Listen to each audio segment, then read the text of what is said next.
Hai semua, jumpa lagi dengan saya Linda di channel Ayo Masak, Ayo Makan. Hari ini kita mau bikin nastar teman-teman, dan ini adalah nastar yang spesial. Ini adalah nastar kurma, dan bukan saja kurma tapi kita juga akan tambahkan dengan kacang-kacangan dan buah-buah kering di dalamnya. Rasanya benar-benar enak teman-teman. Saya tidak suka kurma, tapi nastar kurma ini saya suka sekali. Saya bikin beberapa versi, satu yang hanya isinya kurma, kemudian ada juga yang isinya kurma dengan kacang sedikit, dan ada juga kurma dengan isinya dengan kacang yang lebih banyak. Dan ini semua akan kita oven dengan oven listrik. Saya belum pernah ya bikin dengan oven listrik.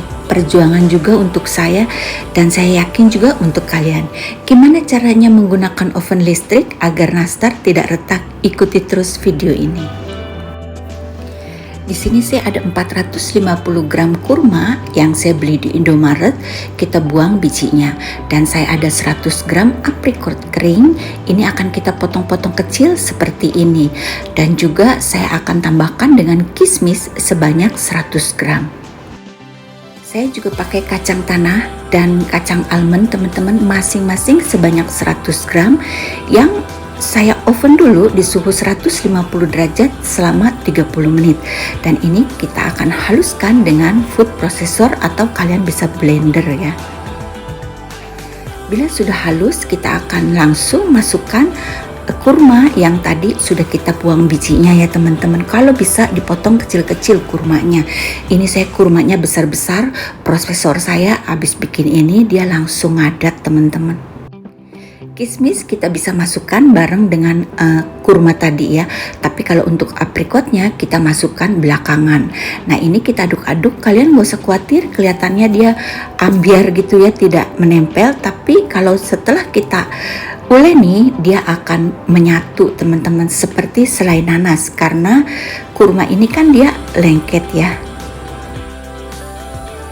Dan ini tidak perlu kita masak, dia juga tahan lama. Nanti kan akan kita oven juga. Sebenarnya semuanya ini sudah layak makan ya teman-teman. Dan karena ini buah kering, jadi dia tahan lama. Kita akan bulat-bulatkan kurma ini masing-masing sebanyak 5 gram.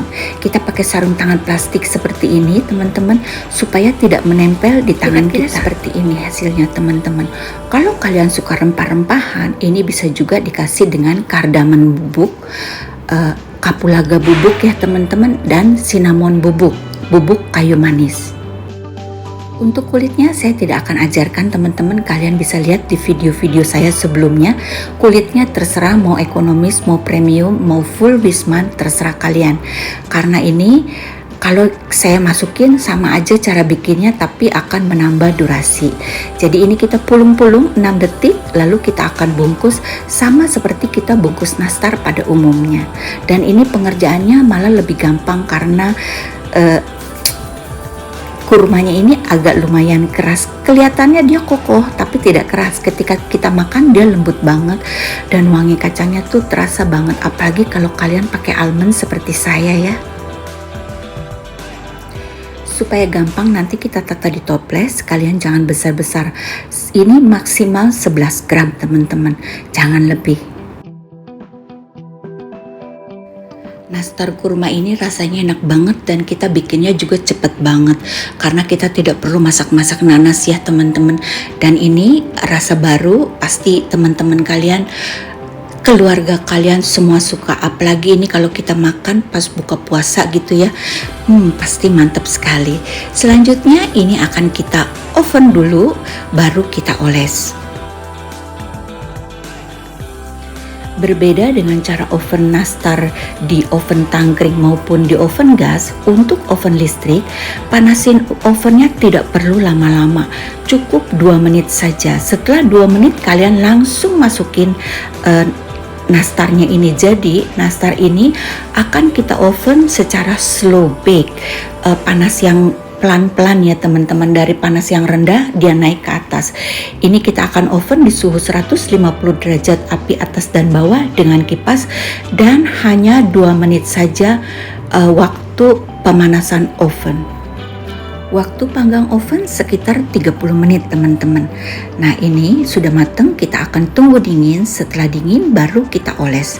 Olesannya seperti biasa, hanya kuning telur dengan mentega cair. Menteganya di sini saya pakai Korman Patisi cair ya teman-teman. Dan kalau kalian mau warnanya lebih terang, kalian bisa tambahkan dengan madu 1 atau 2 tetes saja teman-teman, jangan banyak-banyak. Dan untuk cairannya, kalau kalian pakai 3 kuning telur, kalian bisa pakai 1 sendok teh. Nah ini juga penting teman-teman, pastikan bawahnya dia sudah coklat seperti ini.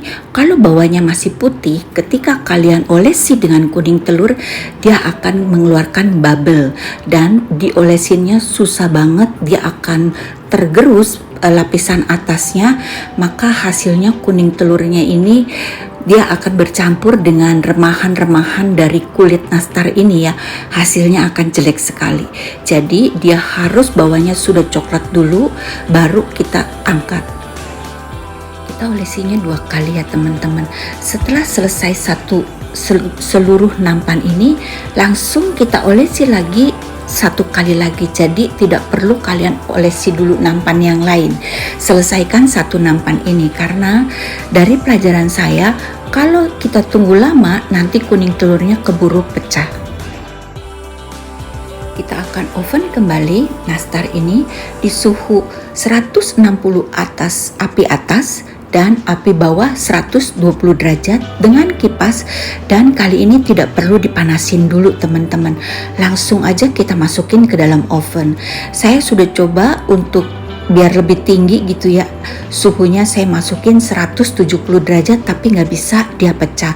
Jadi untuk di oven saya maksimal dia hanya 160 derajat. Dan untuk yang di oven dulu baru dioles, hasilnya mohon maaf atasnya tidak bisa golden brown seperti kita pakai kompor gas ya teman-teman. Jadi dia hasilnya full semuanya coklat. Di sini saya juga ada bikin yang langsung oles dan langsung oven. Panaskan oven ke suhu 180 derajat api atas saja selama 2 menit. Setelah itu kita langsung masukkan nampan, kita oven selama 10 menit. Setelah 10 menit kita akan nyalakan api bawah 150 derajat dan api atas kita turunkan ke 170 derajat. Kita oven lagi selama 5 menit. Setelah 5 menit, api atas kita akan turunkan lagi menjadi 160 derajat, kita panggang lagi selama 10 menit. Api bawah tetap sama. Hasilnya seperti ini ya teman-teman. Yang sebelah kanan yang kita oven dulu, baru kita oles. Nah yang sebelah kiri yang kita oles dulu, langsung kita oven. Jadi yang sebelah kiri 1 kali pemanggangan, yang sebelah kanan 2 kali pemanggangan. Karena kita pakai 2 kali pemanggangan, otomatis warnanya akan lebih gelap daripada yang 1 kali pemanggangan. Dan untuk rasanya juga yang 1 kali panggang itu jauh lebih enak. Nah kalau yang ini teman-teman, ini hasil kecelakaan. Tadinya saya mau nyalain api bawah saja, karena saya baru pakai oven listrik, jadi yang saya nyalain ternyata api atas saja. Ini api atas saja 180 derajat selama 15 menit. Hasilnya seperti ini. Ini api bawah belum saya nyalain. Akhirnya saya nyalain lagi api bawah dan saya tutup atasnya supaya bawahnya bisa mateng tapi atasnya tidak gosong ya. Dan saya panggang lagi. Api bawah 180 derajat, api atasnya saya matiin selama 15 menit lagi. Hasilnya seperti ini. Intinya teman-teman, nastar ini di oven listrik harus slow bake. Jadi kalian tidak perlu panasin oven lama-lama, cukup 2 menit saja langsung kalian masukin nastar kalian. Satu hal lagi yang cukup penting teman-teman, oven kalian dan oven saya berbeda.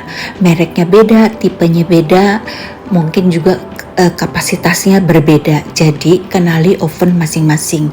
Suhu ini cocok di oven saya tapi mungkin tidak cocok di oven kalian. Jadi tetap perlu penyesuaian bagi masing-masing oven. Jangan nanti ada yang komen, Cici saya udah ikutin sampai ke derajat-derajatnya, ke menit-menitnya, tapi kenapa punya saya hangus, kenapa punya saya pecah. No, oven kalian berbeda dengan oven saya. Selain itu, cara oles kalian juga mungkin berbeda dengan cara oles saya. Kalau saya jujur sudah profesional cara olesnya, jadi kalian harus banyak latihan untuk bisa mengoles nastar dengan baik, jadi dia tidak pecah ketika kena suhu tinggi. Sekarang cara vakum. Saya akan masukkan nano chips untuk kue ya teman-teman ke dalam plastik vakum ini, dan kalau kalian beli box nastar kalian akan dikasih plastik vakum yang polos seperti ini. Kalau kalian langsung saja vakum, dia tidak akan tervakum teman-teman.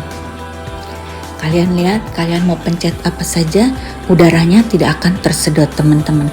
Kita perlu trik khusus. Caranya kita lipat dulu pinggirnya sedikit seperti ini teman-teman, dan kita rapikan ya.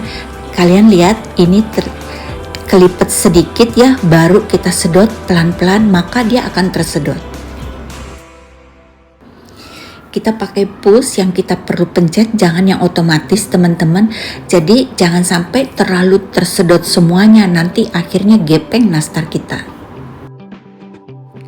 Nah ini teman-teman hasil dari oven listrik.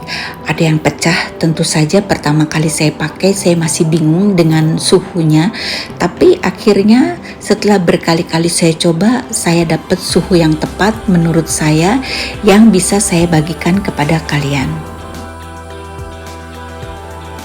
Dan teman-teman, nastar kurma ini benar-benar enak, kalian harus coba. Apalagi kalau kalian bikin yang premium dengan bisman, dengan kacang almond, dengan kurma yang bagus. Aduh rasanya saya nggak bisa ngomong dengan kata-kata, enak banget.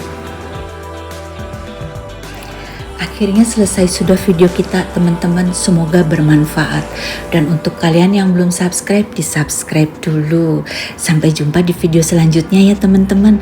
Selamat bikin-bikin nastar teman-teman, selamat coba-coba, semoga kalian semua sukses bisa bikin nanas cantik seperti ini. Bye-bye.